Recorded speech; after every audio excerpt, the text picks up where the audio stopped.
Invite a Budget Blinds style consultant to show you how to transform your rooms just by changing your window coverings. Canada's #1 choice for window coverings. Visit budgetblinds.ca today. This is Newcap News with Bart Pediasic. Good evening. We begin tonight with tragic news from an area highway.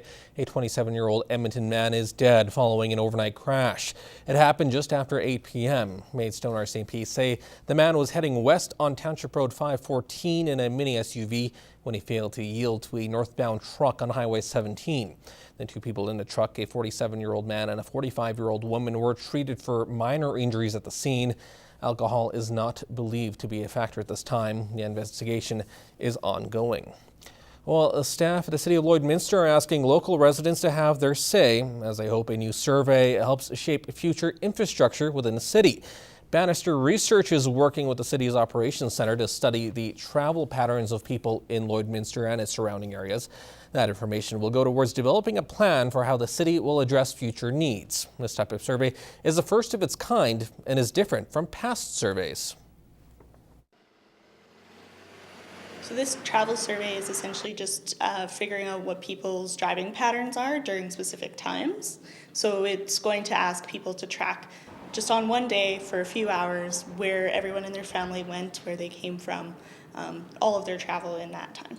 We'll be establishing some of the priority areas, areas where we'll want to focus on for potential upgrades. I just think they could do a lot better with the infrastructure in Lloydminster. I've lived here my whole life, and I've seen it grow exponentially since I was a young boy, and it just seems like they're putting the houses up too fast, not the infrastructure in to take care of it. If Vermilion can afford an overpass, I think Lloydminster can. Now the survey is randomly targeting 700 households. Bannister Research will begin compiling the report once all the participants submit their travel diaries.